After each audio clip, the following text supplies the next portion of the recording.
consequences, and I accept my responsibilities, explaining effects by causes I don't believe in fatality. We are not cursed, it's only your choices. We are not cursed, and following consequences. I don't believe in the curses, fighting the truth in my acts, changing effects by causes, speech is nothing without facts. We are not cursed, it's only your choices. Hey everyone, Joe here. All right, well, we are moving along in our Mig series here, and up next we have the Mig-15. I will say I have or had a Mig-9. I was recording the entry video and then attempted to start building it. It was one of those Eastern European block kits. It's called MPM, and it was a 1/72nd scale. And let me tell you, it was complete junk. Now, it could probably have been built and done really well by someone with more skills in 172 and fabricating skills, but I have this certain thing about not putting valuable time and materials into something that isn't quite worth it. So it doesn't mean I don't applaud others to do it, that do that. It just means that I choose not to do that. But I still have it. I might come back to it. Maybe we'll see, but it won't even have a cockpit in it. Honestly, that's kind of how it is. That's how bad it kind of was. So now moving on to this Mig-15.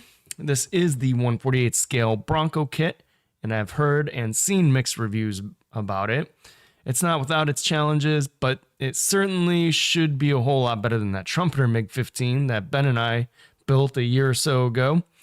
The Mig curse is real, but hopefully it's about to be broken with this one. As you can see here, we have a lot of aftermarket I picked up for it because I do love the Mig-15. We have the Soviet pilot with life jacket, the Cold War period. I don't know how accurate that is, but it'll come in handy for standing next to the ladder that we have for the Mig-15. So that's pretty cool. 3D printed ladder from LP Models.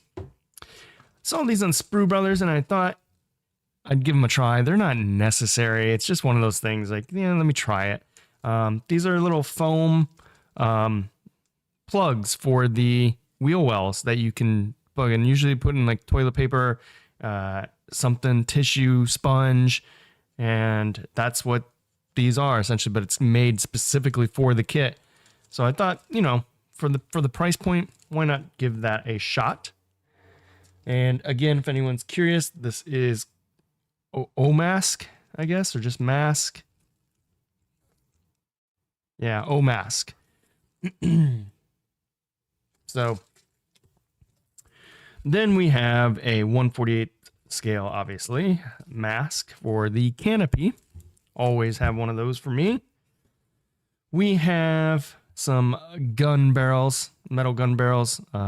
I put these in the Mig-15 when I put the trumpeter kit. What a waste, but picked up these again. I also have this ejection seat. This is Mig-15 ejection seat from Quick Boost. Picked that up. A lot of this I picked up when Sprue Brothers had their little 20% sales. A lot of times they'll have Edward or aftermarket sales. I also have these Edward 3D printed guns, essentially. That's what they look like they are. But I don't know. Not real. I think the metal ones are going to be better. Also have a Quinta studio set here. The cockpit and the seat belts, which probably won't need the seat belts now because I have that 3D printed one. And we have some landing gear. We'll see how this goes. If the kit ones are nice, we'll use the kit ones. If not, we'll use these. So lots of aftermarket, as you can see. You have our instruction booklet. I'm not sure which one I'm going to do yet. I'll figure that out. And of course, all the plastic that's in there as well. Now, I will say that if this should go horribly awry, I actually did get my hands on the 148 scale Tamiya Mig-15, which I'd been wanting for a long time, and I found it on a steal of a deal on eBay. So I picked that up just in case. Got that sitting in the corner on standby, but I did want to try this Bronco kit. One thing to note about the Mig-15 is that it's not actually a natural metal finish. Now, you can certainly build it that way, but what the Russians used was an aluminum infused paint, technically a varnish, aluminum fused varnish over the natural metal, which made a silver color. Very, very similar to high speed silver that the British were using for their first jets, like the Meteor, which coincidentally, the Mig-15 used the Rolls-Royce Nene or Nene engine turbine. So I hope I pronounced that right. So it would make sense that they borrowed more ideas from them as well, such as the high speed silver. You'll notice in reference photos that there are panels of different colors, though, most notably the gun bay underneath the nose and the air brake flaps.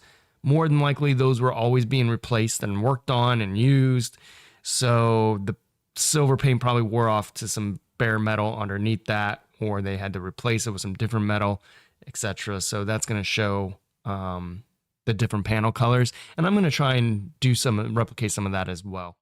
Speaking of references, I have a ton for the Mig-15, including these right here, which is the Squadron Action and the Squadron Walk Around for the Mig-15s. I also have a bunch of online books as well, or ebooks, I should say. So, lots of reference points. Again, trying to build, I'm telling you I'm gonna build this out of the box, but you just saw a shit ton of aftermarket, but I'm gonna build it out of the box for the most part. So let's start digging into this thing and get going. Okay, so here is what we've got so far. We have our cockpit floor going together. That's attached to the gun bay panel here. And you can see we sawed off all of our cannons, and we're going to be drilled out the holes. We're going to be putting the metal cannons in there. I decided not to use the quick boost ejection seat, and instead we're going to use the kit one. Kit one looks a little bit large, or the quick boost one looks a little small, but the Quinta set has seatbelts in it, so I figured I'll save that quick boost one for the Tamiya kit, because that's an older kit. Most likely it doesn't have that great of an ejection seat in it, and we'll use it for that. And meanwhile, we'll just use the kit one. So we got that together. That's going to be painted, and then that'll be popped in last as we go along here. These panels had to be shaved off a little bit so that we can put our Quinta stuff on those. Everything fits reasonably well. Nose goes on like so.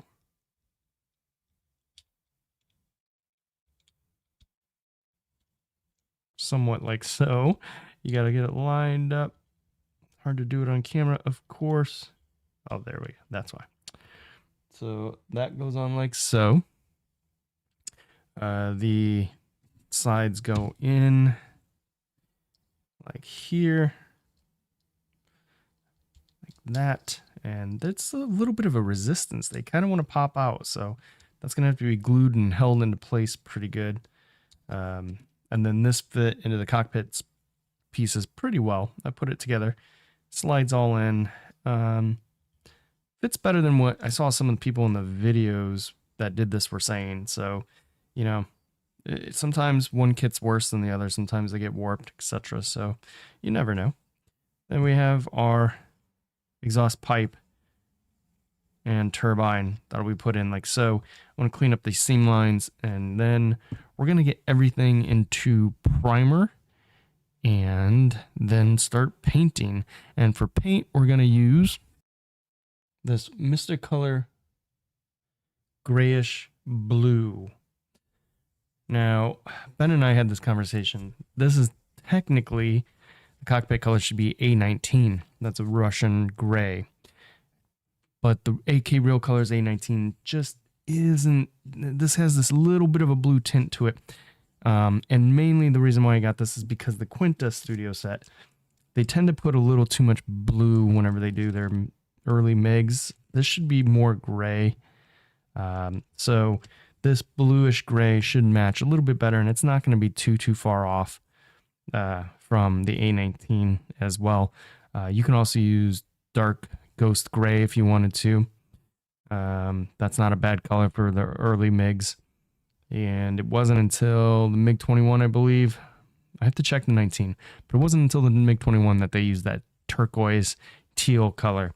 So sometimes you'll see folks using that color on their 3D printed sets, or the PE is that pre-painted PE, and that color is wrong as far as all the research I see. So anyways, we'll get this all going and come back. All right, everyone. So we have the cockpit together, and we're trying to get our fuselage parts together here. And as you can see, here's the cockpit. All nicely done. The Quintaset color was a little bit off, which is anticipated. Oops, let's get it back in frame. We have our seat in. And some of the other good stuff. Now, the fuselage and the gun bay, lots of... a couple videos on this that I watched. I knew this was going to be kind of a tight fit / problem. And it is a tight fit / problem. It's not crazy bad. There is just a tiny bit of a step here. And then I also had to trim some of those big pins that you saw in there. And I trimmed off the little pins totally. And it's going to be a pretty, you can see I'm squeezing that pretty good right there. Then this has to come down. Sorry. And this has to come down a bit to get in there. And then all seamed up to get in here. It's going to have to be put some pressure on this. So I'm going to start getting this together. Put some pressure on here, and I'll probably let that dry for 24 hours before I even attempt to do anything here on the back. But that's where we're at. We're moving right along. Not too much weathering because you're not going to see too much in this cockpit. But yeah, let's continue on. And welcome to the Tale of Two Models. I honestly feel like there was two different engineers, head engineers on this model kit. Some of it is amazing, the fit, the placement, and then some of it is disastrous. And it's kind of like there was a junior engineer they brought on, like, go ahead and finish this kit up. Let me show you guys a few things of what we got going on here, and a few steps to be careful about that I learned myself. So first things first, don't forget to put your nose weight in here. I had to tear my cab apart, my fuselage. I had to tear my fuselage apart after I glued it and let it set for a few hours. So that was not easy, specifically because I always use the plastic bonding for my fuselage, gluing that together to get a really tight fit and reduces seam lines. The downside is it's really, really strong. So I ripped it open enough to get a bunch of fishing lead weights in there. They say 5 grams. I don't think that's going to be enough. I have a bad feeling this is going to be a tail sitter. So watch out for that. Then specifically in this step number 3, they have you sealing up the fuselage with everything here. Cool. Then they have it coming over here and putting this on. This can't go on. Once this is glued together back here, that tail cannot go on. So I had to cut the pin that separates the tail and then put in 2 different spots. Put the top in and then put the bottom in. So that needs to go in before you close up the fuselage. Just FYI. Speaking of the fuselage, you're going to notice that it is a mess up here. I don't know how this is going to look, honestly, once it's done. Oh boy. So after I tore it apart, it was already having a pretty tough time getting the front half together here. And I had gotten it together and I squeezed it to really where there was barely a seam and was able to fill it with some super glue and gunmetal pigment powder, which I stole completely from Prime Model Works, Sean over there.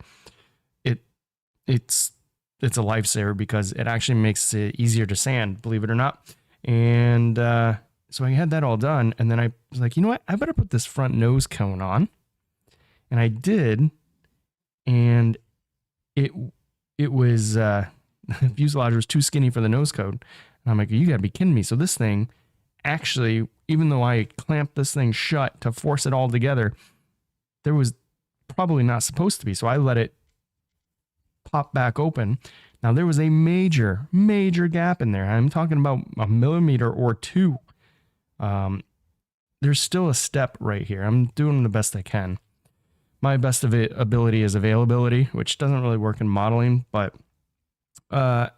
yeah. So we filled it with some sprue glue, clamped it together again, just enough to put the nose on to kind of keep it at the right width. And like I said, it's coming along. I would honestly just cut out all these big chunky pins.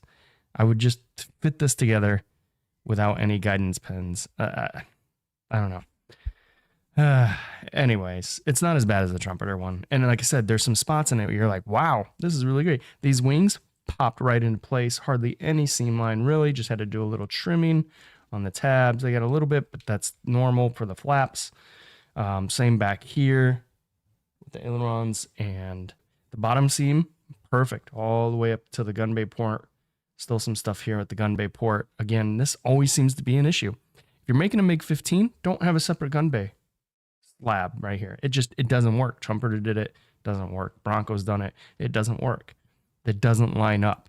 Those are some heads up on this kit. Also, funky. Again, 2 engineers. All right, here's the wings. You guys can see. Right and left. This wing, you have to put this one rail on.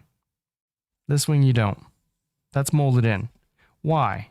Why on earth did you think, let's have them put one rail in? What?